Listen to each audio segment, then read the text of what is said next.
Okay, I'm inside the entrance to Ship Cavern Cave. I just got here, so I'm still where there's a lot of natural light. I also noticed there's a trail in it, a developed trail, a very good developed trail. So there's breakdown rock everywhere. Without this developed trail, it'd be a little trickier. So anyway, I just got my flashlights out. I was gonna pan up. So where I'm standing, let me get my flashlights going here.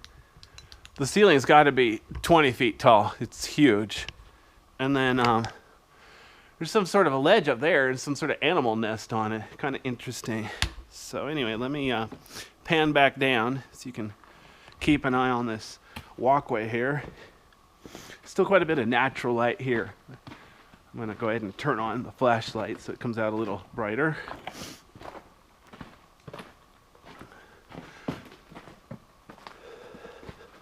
There's a hole over there. Who would imagine there'd be a hole in a cave? Crazy. But anyway, let me take a quick look. Oh wow, there's a few little ice formations, just like the ones they have in Indian Well Cave. Obviously the ones at Indian Well Cave are a lot bigger. Pan down some more here. So yeah, these are only like 1 or 2 inches tall max, so not nearly as impressive as Indian Well Cave, but definitely a start.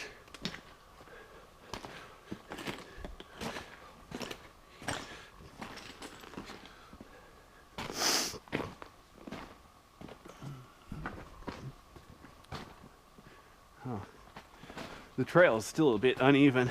It's not paved or concrete, it's just, relatively flat, which, in a cave like this, not too hard to make something relatively flat.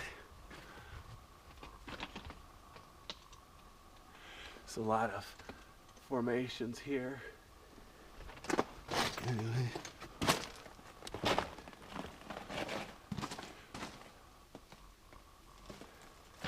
All right, well, let's keep going, see where I end up.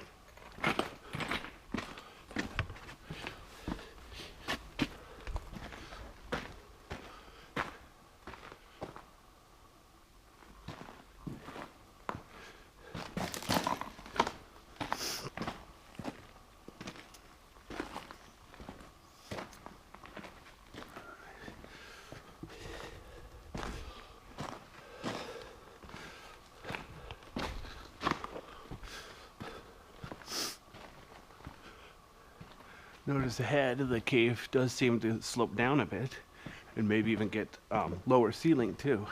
Still really wide here. I mean, I wouldn't be surprised if it was 50 feet wide here. It's huge. The ceiling where I'm standing, maybe still just 15 to 20 feet tall. Notice how the head is definitely sloping downward.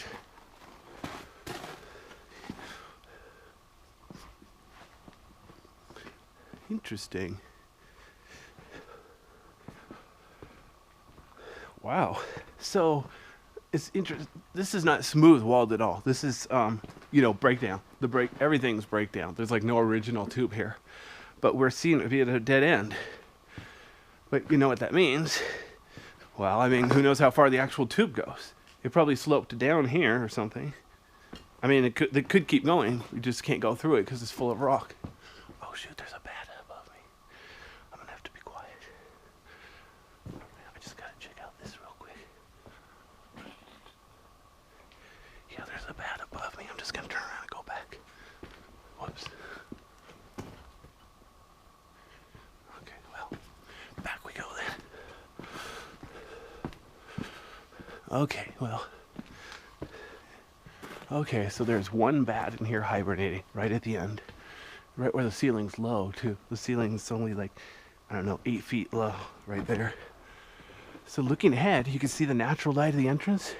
See a few small shiny spots. Obviously, those shiny spots are the ice formations. I didn't notice those on the way in. Take a look here. I'm going to stay on the trail, but maybe from up here I can see it reasonably well.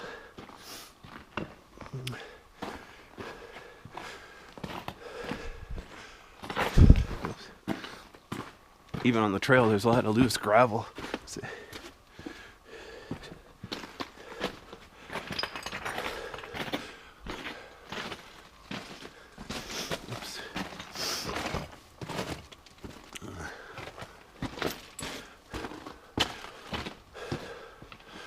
There's just a little bit of ice on the rock here ahead of me.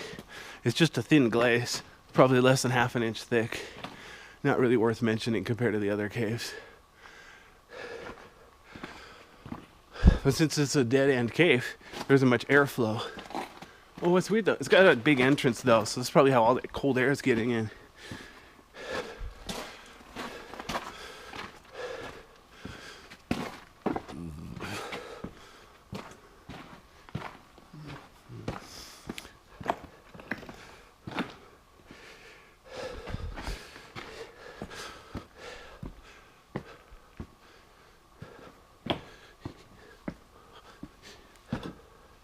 These are nice steps, made out of the natural rock though, of course.